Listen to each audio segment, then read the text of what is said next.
What's up guys, Cloudie here, and in this video we will be looking at Valheim, the Viking themed survival builder game which was released on Steam in early access just a couple of weeks ago and which has pretty much taken the community by storm.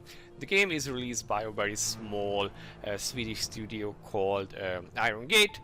They are like 5 people, so it's quite indie, but compared to that, it's a really fun and well-established game, or like well-polished game, let's say it that way. It really is quite amazing, and as it offers co-op play options, it's just so much fun to play together with people, with other people, especially your friends. So I wanted to show it to you and give like a brief introduction, and I think I might end up like streaming this sometimes or see if I can do some guides to it or something. So let's quickly set up a new character. I really like there is actually a blondness option there which you can select, and now I'm very blonde. But if we change the hair tone, we can be like Eric the Viking. Of course, the graphics are not terribly great.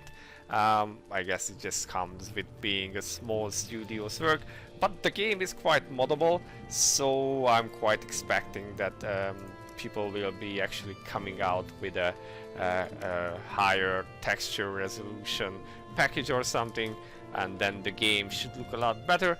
But actually it can still provide with some quite an astonishing size, especially when you are not like near the sea and you can see the sunset and stuff like that. It's quite nice.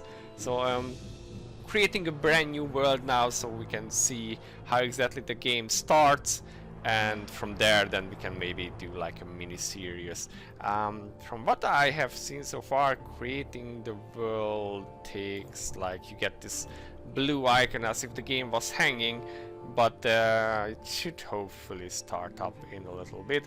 We should see the story, which is of course based on Norse mythology, Odin and stuff. Basically it will tell us that Odin has banished his enemies. Okay, here we go. So Odin has banished his enemies that he conquered but did not entirely kill. So those are banished somewhere, and now those Forsaken are awakening, and he needs a warrior to deal with them. So you are pretty much taken from Valhalla and born again into Valheim, so you can fight off the evil Forsaken. That's pretty much the story, guys. It's not really a big deal. From here on it's just like a sandbox type of game where you can survive, you can build, and you can have a lot of fun together with your friends.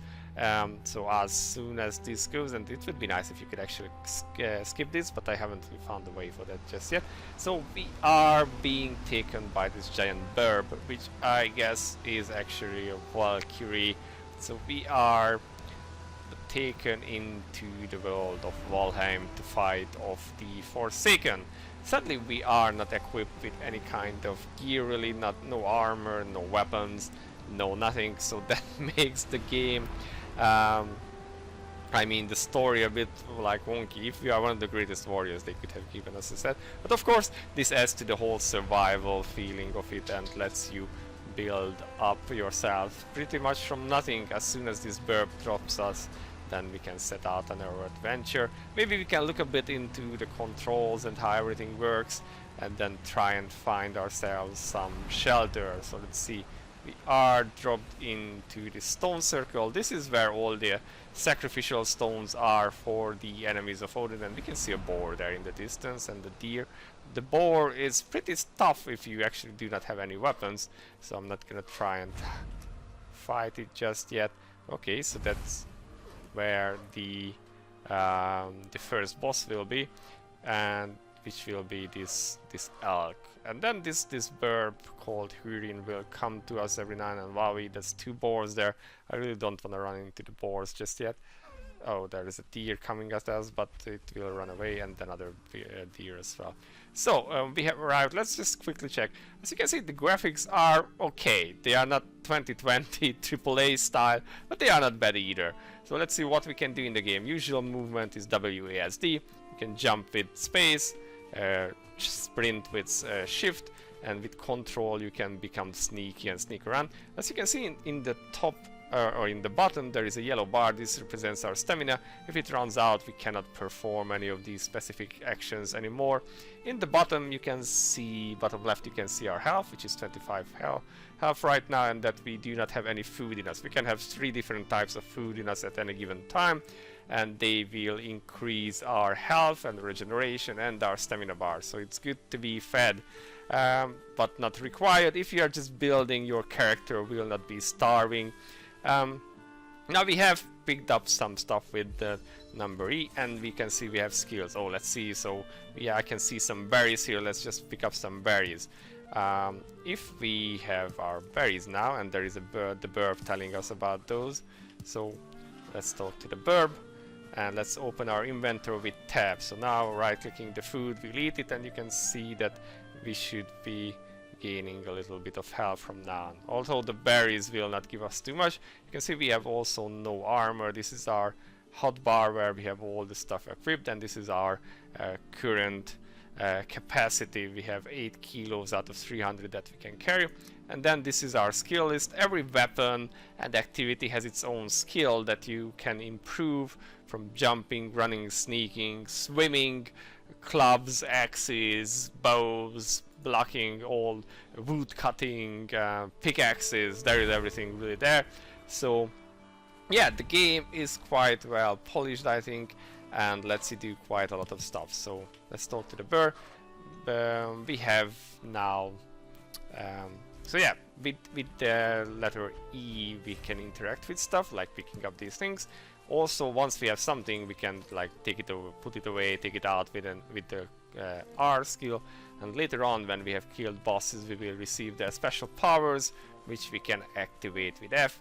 Also, if we have like weapons that you can see, mouse 1 will be a normal attack, and then you can block with, say, mouse 2. Some of them also have special attacks, like if we are actually barehanded, then we have like a kick attack on top of our usual hits. And there are some mushrooms there which we can also eat, and that will give us some more regeneration. So right now at the start we just need to forage some stuff for ourselves, and what we actually also would need to do is find ourselves an abandoned hut that we can take over and make our own, because that would make our lives so much easier. Now that's interesting, we actually found a small tower. So this is I'm not sure if it's really useful for us because it's kinda small. Like if we put we couldn't really build too much into it. It's quite nice that there is a tower, but yeah, not really. We should, well, we could use it, but it's not like we really need it. So let's just keep running around a bit like a headless chicken and see if we can pick up some more stuff while we do that. So the idea would be that we find ourselves enough materials. Actually, before we do too much materials, let's get into crafting, because crafting is a really important part, and we want ourselves a stone axe, because right now our only weapon is that torch or our bare hands, and if we get jumped by, say, a boar, that's gonna be quite bad for our health. This biome, the starting one, is fairly safe. There are not many aggressive enemies here. There are the boars, of course, which will attack you, and there are also some greylings which will pick a fight with you when they see you, but they aren't terribly tough, and you will not have any issues dealing with them. I think later on, as you move on into other parts of the game, you will see that there are more aggressive and more difficult enemies. The learning curve and the difficulty curve can be a bit punishing at times, but all in all the game is a lot of fun, and it really just focuses on it being fun. It doesn't bog you down with like terrible systems and whatnot. So let's see, we have ourselves now a stone axe, so technically we can kill now everything, and we have ourselves a hammer too, which we will require to build stuff. There is the burb already coming to tell us about this. So if I could see him on that stuff there, okay, we can, and that seems like a house there. All right, I think we, well, this is also pretty small, like a small hut. Oh, and there is actually a beehive in there, so we wouldn't be able to settle in here because we can't really hit them in there, but we can come back to this later on. Let's see the map. Actually, we have a map here, and we can see this is where we are. So I'm just gonna mark this with like hot and bees because that's a good. Okay, if I was able to actually hit what I wanted to hit. So let's see, bees. We can come back for these later.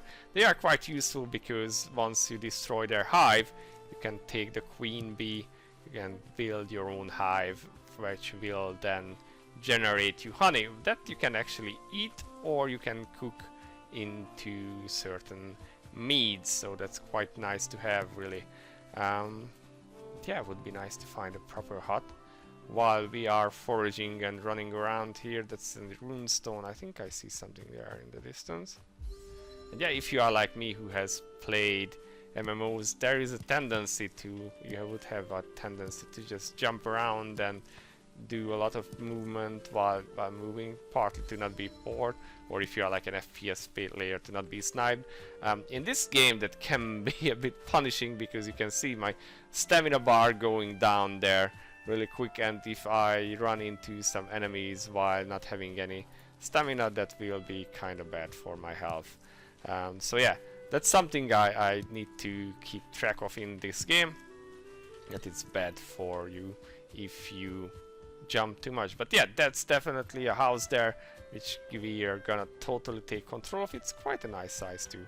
We can move in there, and that's gonna be our first base of operation. So as a starter, maybe we can fix this up. Well, we could fix this up. It's a bit low. Oh god, I was hoping this would be better. I don't want to be in such a low built home. Maybe over there.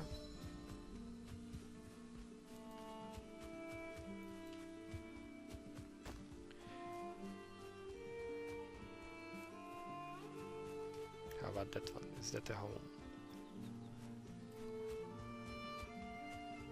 No, 2 boars. Technically, I could just build myself one, but alright. This is the one we're gonna take for ourselves. It's small, but it has a roof and we can just fix it up. Let's see, do we actually have... So if you click right, if you use take out the hammer and do right click, then you get the crafting options. But we would need a workbench, but we do not have enough wood for it, so we need to go out.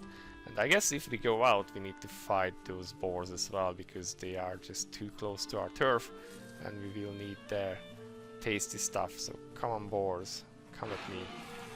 Of course, if I wasn't quite blind, then I would have seen him earlier. So we got some materials from them, from that one, and there is a grayling which will attack us first. Let's just kill it along with that tree, because we need some wood for our crafting. Pick up the branching and branches too, and we got some resin there which will be used for some crafting as well. And now we managed to surprise that boar, and this way we did more damage as if we had snuck up on it, and that way it went down super fast.